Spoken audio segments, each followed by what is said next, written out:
आकृति और आप देख रहे हैं इंडिया पब्लिक खबर। बात करते हैं अमित शाह के हरिद्वार दौरे की। जहां केंद्रीय गृह और सहकारिता मंत्री अमित शाह आज हरिद्वार पहुंचे। उन्होंने मन से हाथ हिलाकर जनता का अभिवादन किया। कार्यक्रम में 2000 पुलिस आरक्षियों को नियुक्ति प्रमाण पत्र दिए गए। साथ ही सीएए के तहत पाकिस्तानी हिंदुओं को नागरिकता प्रमाण पत्र भी दिए गए। इसके बाद उन्होंने 1100 करोड़ से अधिक लागत की विभिन्न परियोजनाओं का लोकार्पण और शिलान्यास भी किया।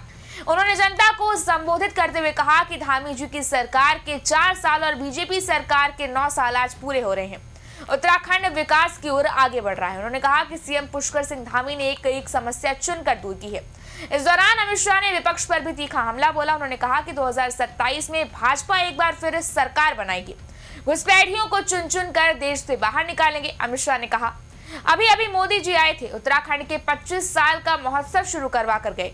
मैं आज इस कार्यक्रम के माध्यम से उत्तराखंड की जनता को बताना चाहता हूं कि एक जमाना था जब उत्तराखंड की भूमि अपने अधिकारों के लिए संघर्ष कर रही थी। उत्तराखंड की संस्कृति बचाने के लिए यहाँ के युवा मैदान में उतरे थे। उस समय कांग्रेस और समाजवादी पार्टी ने सहन न करने वाला दमन हमारे युवाओं पर किया था। उस वक्त भाजपा के वरिष्ठ नेता अटल बिहारी वाजपेयी ने उत्तराखंड की रचना की थी। अटल जी ने 3 छोटे राज्य बनाए थे, जिनमें उत्तराखंड, छत्तीसगढ़ और झारखंड शामिल हैं। ये 9 साल उत्तराखंड के विकास के थे। आगे बात करते हुए गृह मंत्री ने कहा कि भाजपा के वरिष्ठ नेता और पूर्व प्रधानमंत्री अटल बिहारी वाजपेयी ने उत्तराखंड राज्य का निर्माण किया। कांग्रेस के विद्वान कह रहे थे कि छोटे राज्य कैसे टिकेंगे, इनकी अर्थव्यवस्था कैसे चलेगी, लेकिन अटल जी ने 3 राज्य बनाए, उत्तराखंड, छत्तीसगढ़ और झारखंड। आज तीनों राज्य विकास के रास्ते पर आगे बढ़ गए हैं। उन्होंने ये भी कहा कि अटल जी ने बनाया है, मोदी जी संवारने का काम करेंगे।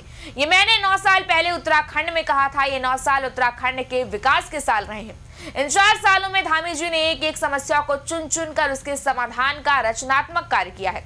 इसीलिए उत्तराखंड दिन दूनी और रात चौगुनी गति से आगे बढ़ रहा है। यही नहीं, गृह मंत्री ने कांग्रेस पर सीधा निशाना साधा और उन्होंने कहा, आज यहाँ पर 1900 युवाओं को पुलिस आरक्षियों की नौकरी मिल रही है। मैं सभी युवाओं से मन से पूछना चाहता हूँ कि अगर कांग्रेस की सरकार होती तो क्या यह नौकरी मिलती? पर्ची भी चाहिए होती और खर्चा भी लगता। कोई सिफारिश नहीं, कोई रिश्वत नहीं। पहाड़ पर रहने वाली बूढ़ी माँ का बेटा भी बिना सिफारिश के नौकरी पा रहा है। इसी को सुशासन कहते हैं। उन्होंने कहा कि आज यहाँ पर पाकिस्तान और अफगानिस्तान से आए हुए लगभग 200 लोगों को नागरिकता दी गई है। जब मैं सीएए का कानून लेकर आया था तब कांग्रेस, सपा, बसपा, ममता, डीएमके सारे के सारे लोग सदन में हो हल्ला कर रहे थे।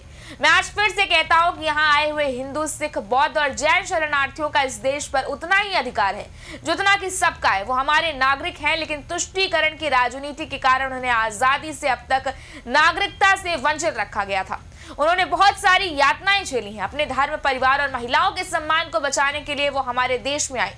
क्या भारत उन्हें नागरिकता नहीं देगा? राहुल बाबा, आप कितना भी विरोध कर लो, हम उन्हें नागरिकता देकर ही रहेंगे।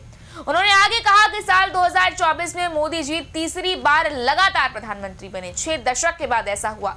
2024 में ही ओडिशा में भाजपा का मुख्यमंत्री बना, हरियाणा में हैट्रिक, महाराष्ट्र में हैट्रिक, 2025 में दिल्ली में आप पार्टी का सुपड़ा साफ हुआ, बिहार में 2/3 बहुमत से सरकार बनाई, केरल के तिरुवनंतपुरम में भाजपा का झंडा लहरा रहा है। 2026 में बंगाल और तमिलनाडु में भाजपा और एनडीए की सरकार बनने जा रही है।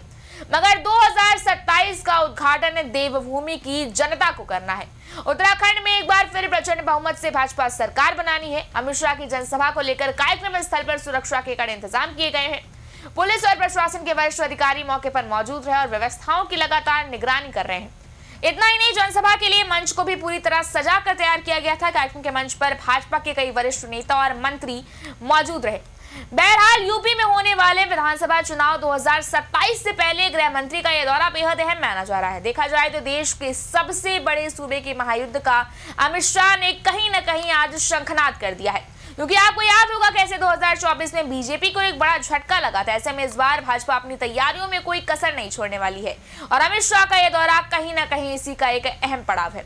इस बारे में आपकी क्या राय है, आप हमें कमेंट सेक्शन में जरूर बताएं। इस वीडियो को लाइक करें, शेयर करें, चैनल को सब्सक्राइब करें। शुक्रिया।